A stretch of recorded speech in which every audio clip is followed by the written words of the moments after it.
Okay, when doing lettering, I want to keep in mind 4 basic shapes: the square, the rectangle, the triangle, and the circle. And your rectangle can be vertical and or horizontal. When you're working on creating different types of letters, one of the best things to do is get on a website like DaFont or something like that and just pick and choose some different fonts that you like.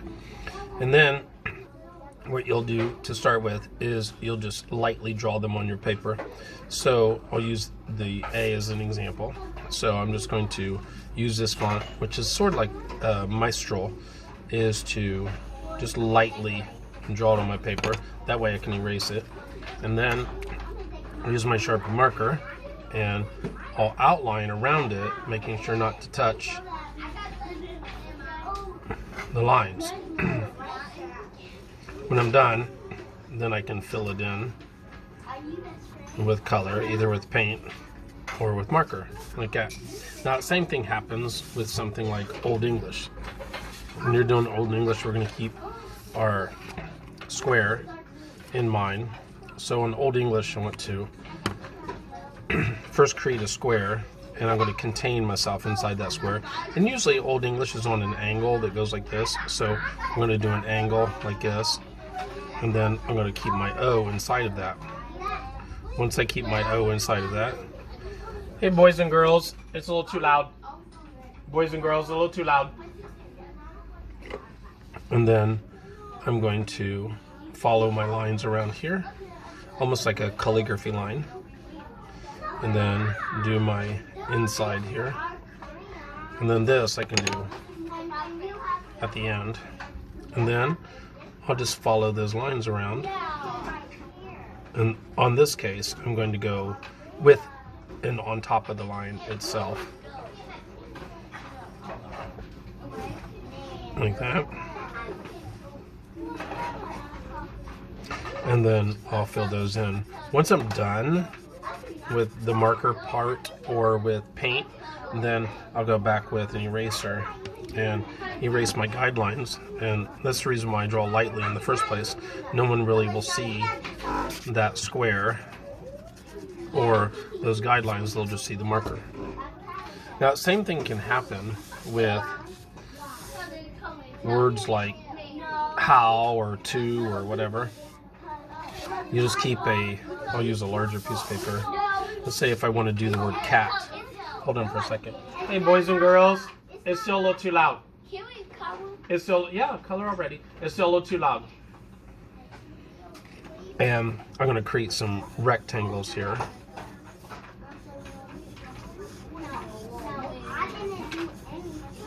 And then, since I already know what I'm going to do, I don't need to make any guidelines for my letters.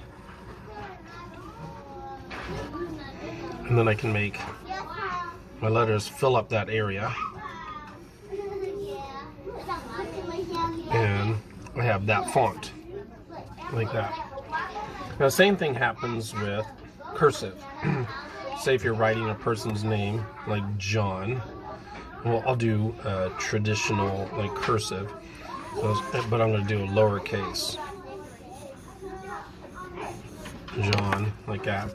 Then I'm going to take my marker and I'm going to go on the outside and not touching any of those lines. I can add some details to the end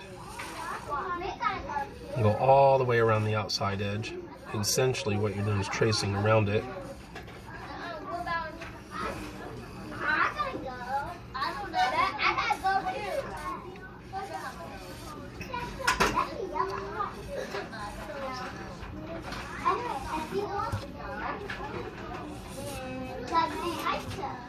And that same thing can happen with letters where you're creating a feel, like let's use like Japanese anime as a feel.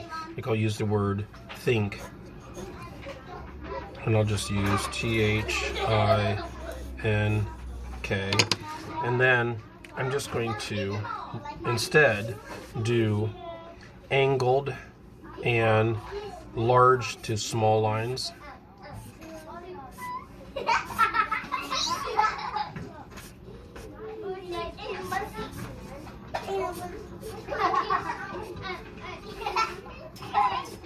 And it sort of creates a different feel for the letters. We can add details on the outside.